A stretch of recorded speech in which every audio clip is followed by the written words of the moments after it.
is Eric, and I'm Dave's best friend. And he's given me the wonderful honour of being best man for Dave and Sam's big fat Greek wedding of 2013. Firstly, before I start Dave's character assassination, I'd like to take this opportunity just to say a couple of thank yous. So firstly, I'd like to thank you all for coming and making this day special for Dave and Sam. I really appreciate it. And also the lads who came on the stag do as well. Thank you for that, and also just for Adam as well for coming out and doing all the photographs today. I know Dave and Sam really appreciate it wherever he is. I'm not sure where he is. Take a photo.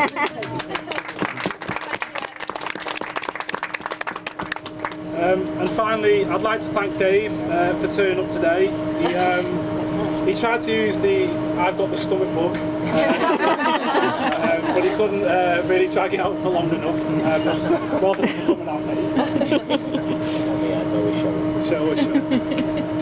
So, what can I say about a man who has come from humble beginnings, who's risen to the very top of his profession, based solely on his intelligence, his hard work, his drive and his determination to push on where others might fail. Anyway, that's enough about me. I'm here to talk about Dave.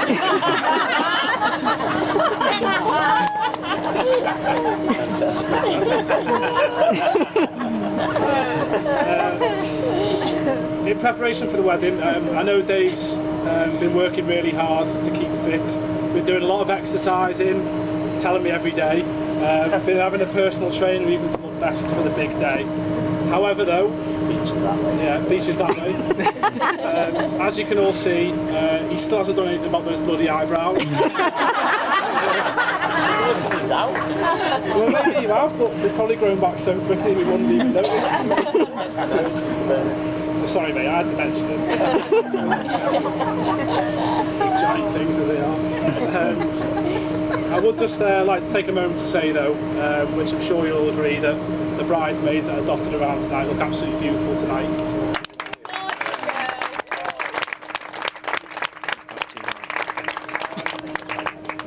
I'm sure though that they won't mind me saying that they've been outdone by Sam. They look absolutely beautiful tonight. And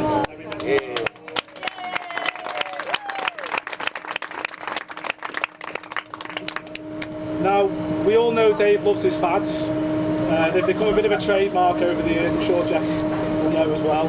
Oh yes. Yeah. In my 24 years or so of knowing Dave, he's been Roger Federer on the tennis court. Better.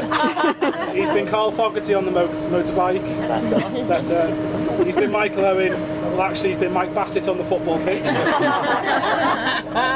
And he's been Mike Tyson in the boxing ring. Well, you would have won if you actually gone to the ring. I did it once, mate. I just got it in the nose. I didn't like it. Probably the eyebrows. So when he told me he popped the question to Sam in a surprisingly romantic way, very surprising, I was so happy for him. But then he told me that the wedding was going to be in Greece.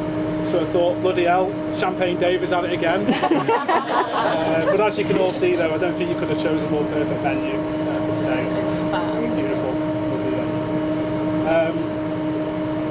When I got down to write my speech for Dave, I was a little bit concerned.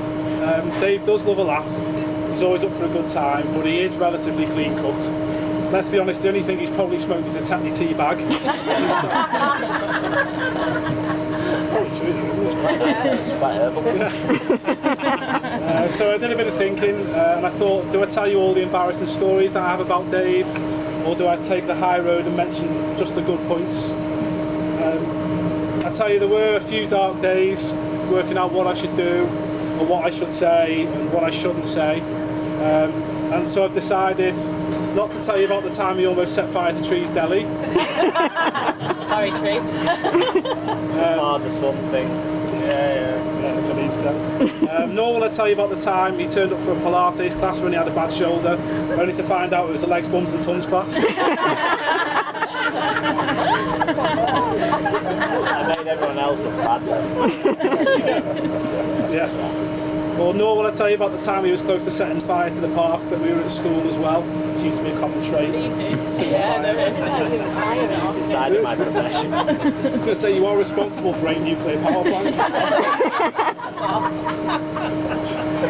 Maybe it's better to Job stay choice. over here. That time, yeah. When I do think about the stories that I have about Dave, there are two recurring themes that spring to mind. Firstly, which I'm sure you all know, he's a bit of a liability when he's had a drink, which is true. I'll say that. And secondly, for Dave being quite a responsible adult, he can cause a bit of embarrassment for himself. I'm not just talking about on the dance floor, either, Dave, as well. You'll see that later. People. You'll see that later on, yeah. Not long back when Dave and Sam went on a night out a few years ago, they went with friends and they got back home and Dave was being a little bit worse for wear and he went to the bathroom and Sam went to bed, and after about 20 minutes Sam goes to the bathroom to check to see if he's alright. When she opens the door, the poor lad has passed out, fallen asleep and had fallen off the toilet with the pants around his ankles. Don't judge me. I'm scarred. Well, luckily for Sam, told me this a few hours ago. luckily for Sam, he hadn't actually been to the loo. She just had the lovely sight of Dave's hairy backside sitting on the door. I did check. It was a lazy wee, people, lazy wee. I'm not finished yet. Still married When Dave started his new job at EDF, he went on a business trip with his boss. And he had to pack a lot of stuff, all his essentials, plenty of white collars, of course, Dave. Business. Now, he managed to pack all of these things, but he did forget one key thing when going away on a trip: his clothes. My dad packed. So bless him, he had to call the nearest shop with his boss and get a week's worth of clothes, socks, and those key things that are underpants as well. So first impressions, Dave, and all that. Nice work, Nobby. Now, I wish Dave and Sam all the best for now and the future. Now, as you go through life together, always love each other, respect each other, and never forget to say I'm sorry. Now, I've been in a relationship a few years now, and I'm sure all of you can all agree that's a load of old rubbish. You're never right. However, one of these rules will always apply: never forget to say I'm sorry. Now, unfortunately, Dave, this only applies to the groom. This really is something that we get used to, even if we don't know what it's for. So, Nat, I'm sorry for this speech. And I'm sorry for the state I'm going to be in the morning as well. Do we always mean it? Of course we do.